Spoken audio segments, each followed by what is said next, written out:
JBNN keep you informed. I'm Michelle Jones. Before we get into the news, please remember to like, subscribe, leave a comment, and share the news with someone today. Now onto the news. Murders on the rise in Senton. There's been an increase in murders in the parish of Senton since the start of the year. A total of 45 murders have been recorded when compared to 39 in the corresponding period last year, with the most recent being the murder of a steel pipe worker in Runaway Bay on Wednesday night. That is 33-year-old Eden Hill Crawford, also called Jugsy, of Standpipe, Mount Edgecombe Settlement, Runaway Bay. According to reports, Crawford and a friend were working on a vehicle sometime after 11 p.m. when they were pounced upon by unknown assailants traveling in a Toyota Accent motor car. It is alleged that the gunman exited the vehicle and opened fire on both men. Crawford was hit, but the other man managed to escape without injuries, according to reports. A police source said Crawford's death was clearly a hit. The source said a police patrol had passed through the area only about 20 minutes earlier. Crawford's death comes 7 years after his brother was murdered in the community and less than 2 months after another man was chased, shot, and killed in Mount Edgecombe. On Tuesday, July 29, 2025, Renarco Campbell was walking along Short Lane, Mount Edgecombe, Runaway Bay, when men drove up in a Toyota Accent motor car. Campbell ran, and the men chased him and shot him multiple times, killing him. Senton has recorded 4 murders since the start of the year. Petersfield Division councilor dies in car crash. Councillor Patrick Forrester of the People's National Party Petersfield Division died in a motor vehicle crash in Westmoreland on Wednesday. Forrester died about 3 p.m. after the vehicle was traveling and reportedly drifted off a section of the Whitton Main Road and crashed into a building. Councillor Forrester's son, who is currently in a critical condition in hospital, was also said to be traveling in the vehicle. The police are yet to determine who was driving the car at the time of the crash. Forrester's fellow councillor Julian Chang, who represents the Savlamar division, expressed shock on learning of the crash. "Everybody's in shock right now. Just being in an accident is something that you don't think of," stated a grieving Chang. The incident is currently being investigated. 15-year-old boy charged with the murder of 61-year-old farmer.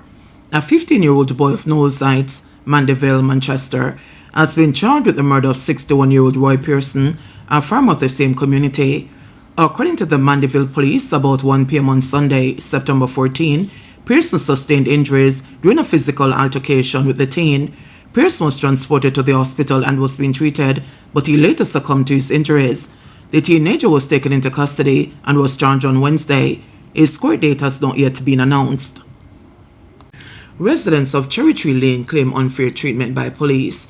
Residents of Cherry Tree Lane in Clarendon say they are being unfairly targeted by the police.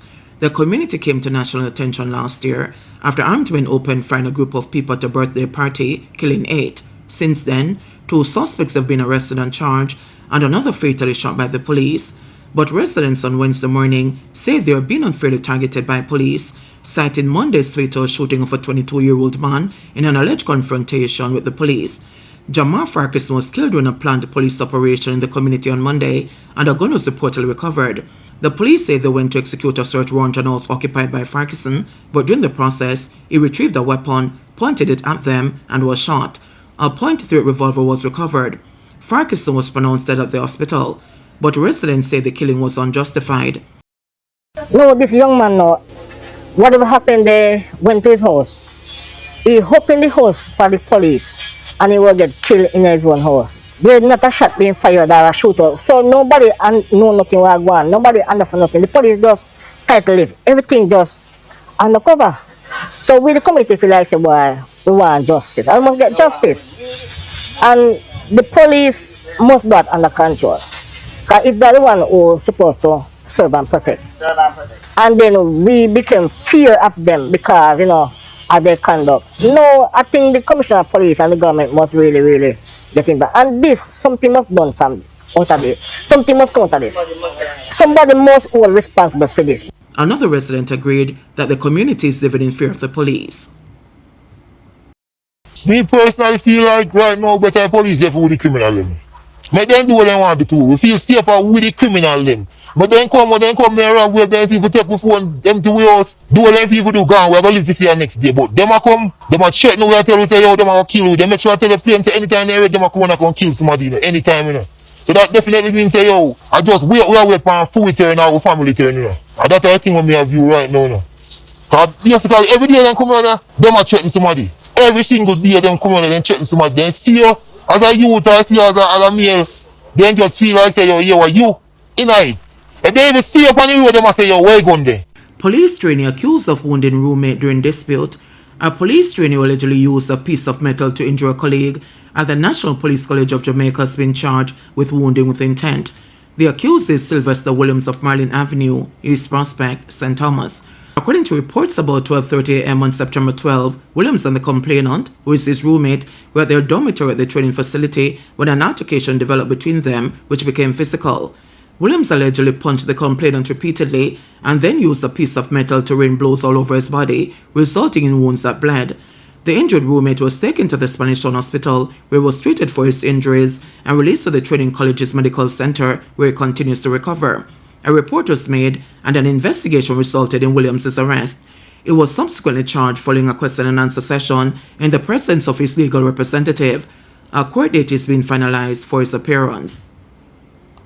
Teen arrested after admitting she made false sexual assault complaint. A complainant who admitted in court that she had lied that a man had sexually assaulted her 3 years ago has been taken into custody on suspicion of creating public mischief. The matter came up before Justice Dale Palmer in the St. Catherine's Circuit Court on Thursday. When the 16-year-old complainant took the witness stand, she declared that she had no interest in the matter. She then said she reported the matter because she loved the man and he did not return the sentiment. Justice Palmer then freed the accused and inquired of the Crown Counsel whether there was an interest in pursuing a case against the complainant. The teenager was then taken into custody. The complainant had alleged that she was sexually assaulted by the accused in 2022. A probe at the Center for the Investigation of Sexual Offences and the Child Abuse SOCA resulted in 10 charges, including having sexual intercourse with a person under 16, sexual grooming, and the production of child pornography were brought against the accused.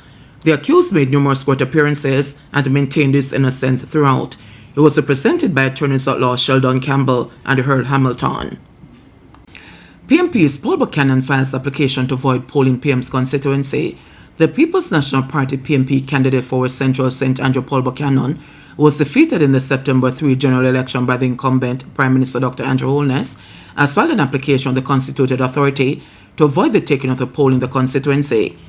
The preliminary count of the votes showed that Dr. Holness received 7,054 votes to 4,953 for Mr. Buchanan. The PMP says the application filed on Wednesday is based on a number of grounds allegedly arising from the conduct of the poll. These include violence and intimidation in the Olympic Gardens and Mullines Gardens Division, invasion by Jamaica Labour Party operatives of the polling station cluster at Seaward Primary School, and the irregular transportation of 18 ballot boxes from that cluster to the counting station, resulting in their arrival at 10 p.m. The PMP further alleges voter suppression in the Mullines Gardens Division and the malfunctioning of the electronic voter identification system, which caused electors to be turned away from polling stations. Under the Representation of the People Act, the constituted authority has 2 weeks to decide on the application and whether to send a petition to the election court. The constituted authority comprises 4 selected members of the Electoral Commission of Jamaica and 2 other persons, one of whom is a retired judge and the other a member of the Privy Council. JBNN will keep you informed. Please remember to subscribe, like, share, leave us a comment, and click the notification bell to receive our daily news items.